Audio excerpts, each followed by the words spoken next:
мною принято решение о проведении специальной военной операции.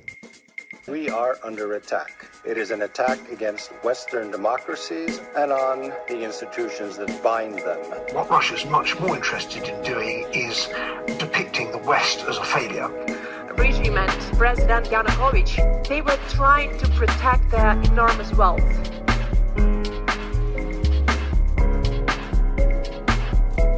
This is Kremlin File. Welcome, everyone, to Kremlin File. Today, Olga and I are very, very pleased to welcome Ilya Zavslaskiy to this episode. Hi, Ilya. Hi, Monique. Hi, Olga. Very pleased to be here as well. Thank you so much for coming. I'm so excited for this episode because we will be talking about, how to disrupt the Kremlin following the money. So I'm very, very happy that, you're on and you are an expert in this. You have been writing about this for a long time, advocating for the money flow from the Kremlin to be cut off. So very important episode.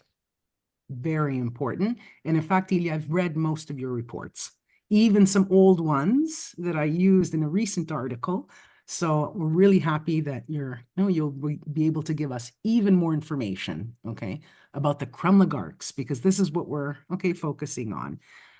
Ilya, over the past 2 years, the US and even here in Europe, we've seen it. They've been taking unprecedented steps, to issue mass sanctions against Russia.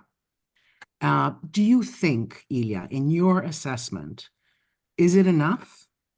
And what entities or individuals do you think should be sanctioned, let's say even more, or that have not been included, in that? There may be sectors you want to talk about that are where those sanctions could be even more effective. So let's start with that, That's a great question, and short answer, not enough. But let me, qualify. Firstly, indeed, the number of sanctions and number of sanctioned individuals by the US and its allies is unprecedented. Even the US alone, the number of sanctions is greater than on any other adversary or any other previous sanctions regime, Iran or Venezuela or Belarus or whatever, or North Korea. In fact, it's times more than any of these countries. However, we should really define what's the effective. How do we define effectiveness of sanctions? Because there are many different discussions about this, including within Russian opposition and diaspora, but also I don't think there is enough clarity in policymaking circles and in the think tank community. And it feels like to me that actually policymakers either deliberately or sometimes accidentally don't explain why exactly, what's the end purpose.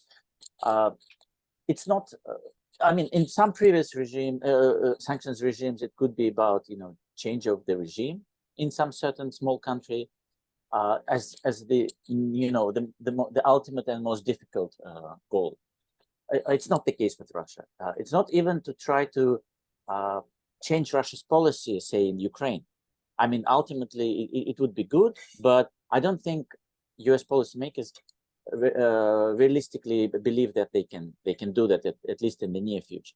It's to reduce resources available to Putin to carry out his current policy.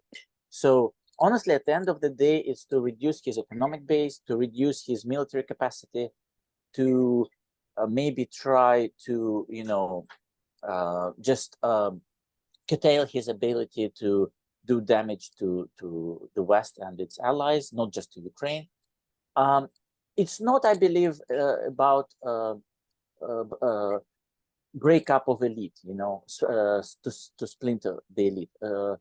Although it's sometimes implied, sometimes, discussed that this is the goal, and this has been, a narrative from some Russian oligarchs saying, look, there is no split of elites because of sanctions, so they're not working. That's a false narrative, because the split of elite was never the main goal.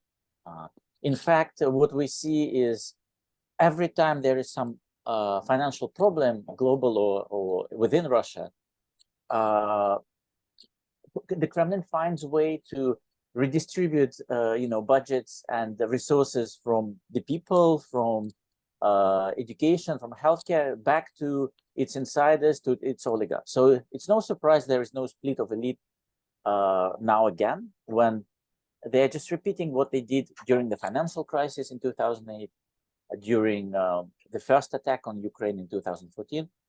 They are, giving special preferences to their insiders and oligarchs.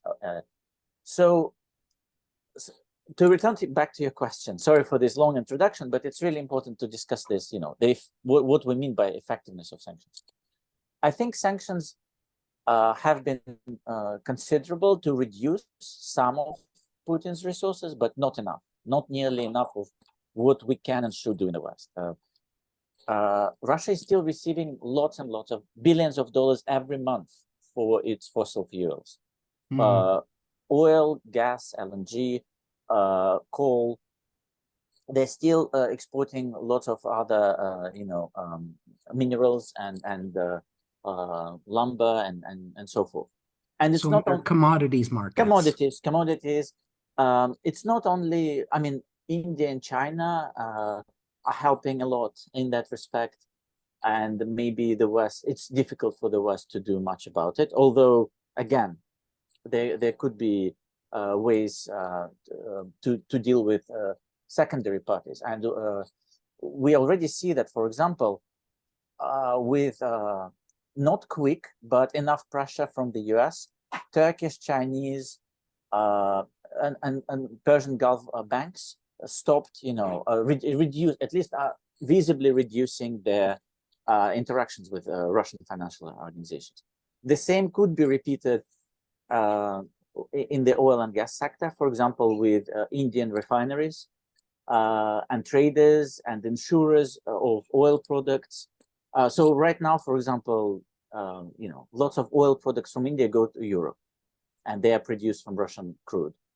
But I'm even talking about direct commodity trade with Europe, with some other Western allies, not just places like India. There are still exceptions, exclusions, LNG trade, which in total combines to billions and billions of dollars. And I know a number of Ukrainian organizations that work on this and, try to advocate. There are now current discussions about this in Austria, in Hungary, in Czech Republic, in some other places which still, trade with Russia. There is still gas transit going through Ukraine. It's unbelievable. We're in the second year of the war, and it's such a I know it's complicated to disentangle, Ukraine and Europe from Russian gas completely, but over 2 years' time, one would think, if NATO and US were truly behind, the effort to, if they threw all of their weight to this problem, it would be solved by now. Yeah. And speaking of tankers and, shadow fleet from Russia, it still passes Copenhagen. So it's not, it's not just, the straits, which Houthis are shooting at in the Red Sea, Suez Channel, and near Africa, near eastern coast of Africa. It's not even, about Turkey, which is still, facilitating Russian trade in many, many respects, maybe with the exclusion of banking sector by now. But it's countries like, Denmark and Germany who still need to do much more about shadow tanker fleet, about other, oil product trade.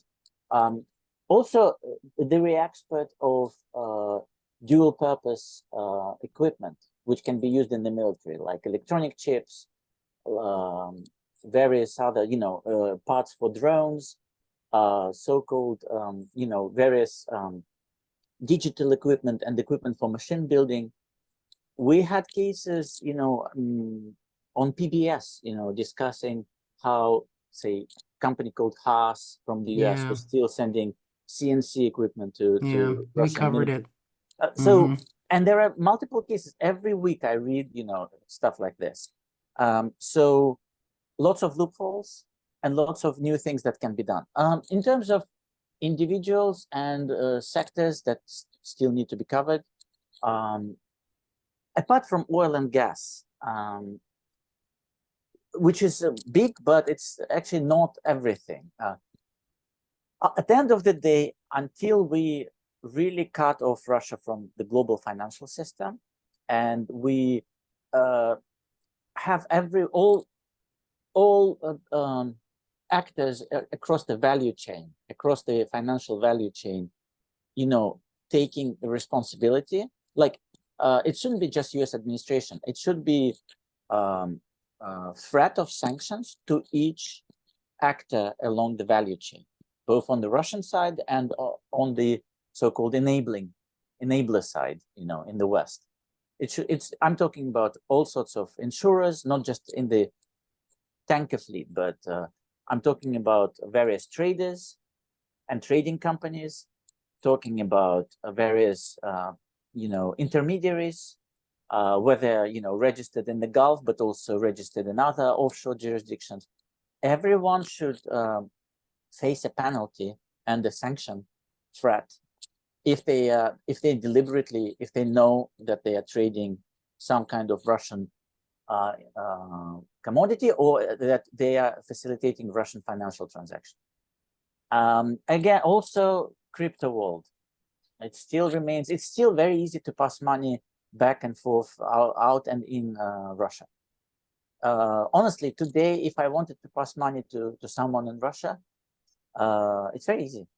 You just use a couple of cryptocurrencies, and it's done. So honestly, a lot of it is understandable. There are still people-to-people contacts, and families are helping each other. Someone living here in the US, they can help someone living in Russia. But so that should be separated from sanctions to entities and oligarchs or anyone involved in the military industrial complex. I understand it's difficult. It's a lot of administration. It's a lot of new, burdens on sanctions regime. But we are in the state of war. Russia chose to be in a hybrid war with us. So that's I wanted our listeners to understand one thing. It's no longer some event in distant Russia or distant Ukraine. They are in open hybrid war. I would say where we're living, new Cold War with some hot elements already, and these hot elements are growing. Putin is a global arsonist, so I'm pretty sure there is some Russian trace, behind conflicts that Putin is very pleased with. Hamas against Israel, Venezuela thinking of attacking Guyana, and other things happening in the world which concern security interests of the US and its allies. I think more sanctions could be done on that front as well, on all sorts of enablers and arsonists around the world that help Russia, and US could introduce some kind of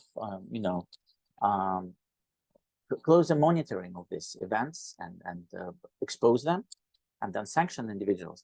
And finally, I would say, there are lots of things to say about sanctions, and we'll talk about maybe some oligarch, Kremligarch individuals a bit later. But I think that we need Navalny Act now that Navalny was murdered. It will give a good impetus to sanctions regimes in Europe and in US, and it will send a good signal. But also, it's a chance, to close those loopholes and increase the efficiency of sanctions.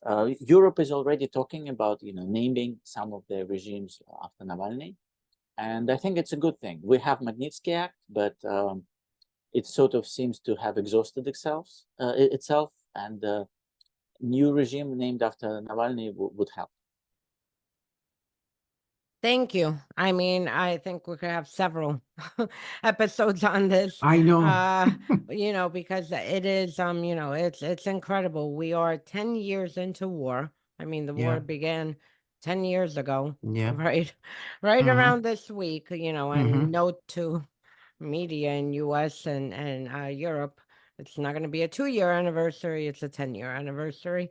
But Mhm. so much could be done, and I think the most important is even applying the sanctions that we have already Already. put into place. I spent last year tracking sanctioned Russian ships that were moving from Iran to Russia through Syria, moving weapons to Russia from Iran, going past Turkey, ignored, going past Greece, ignored. Italy's watching these ships crossing over, ignored.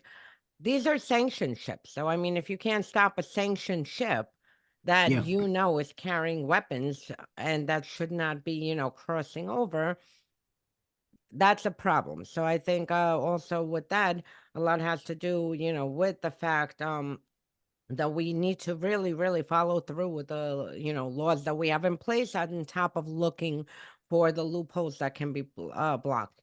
And the Yeah. last thing I'll say about it, um, we still have, for over a year, I've been trying to get the attention of so many, and no one wants to take the story, an American satellite company that has a subsidiary inside of Russia. And I have literally went to everyone with this. And this American satellite company with its subsidiary in Russia is providing defense ministry. Defense ministry is using the technology in the drones that are murdering Ukrainians every day. Why is this company that is American allowed to, Mhm. continue to do this? Same thing with Elon Musk. If the reports, which by all means now there have been multiple sources, if he has an American company and is providing Starlink to Russian Defense Ministry on the front line, how is he allowed? Where are the repercussions? Or is it because he's, too rich and powerful that no one wants to touch, his company? And on top of it, our government has hundreds and hundreds of millions of dollars in contracts with him, and he's violating sanctions. I mean, so Yeah. just a few to show that the laws are on the books. And the last one, UN sanctioned North Korea. Russia is a Yeah. permanent member of the UN Security Council with veto power and is openly not just involved in arms trade with North Korea, basically, spitting on what UN said and their sanction policy. And then today reports come out that Putin for Kim Jong-un's birthday, gave him a $500 million car. There is a ban on luxury trade into North Korea or luxury items going into North Korea. $500 million car is another violation of UN sanctions. So that's my. Hi, everybody. If you enjoyed this podcast and you'd like to help us out with our independent work, please subscribe to Kremlin File on Substack and on our YouTube channel.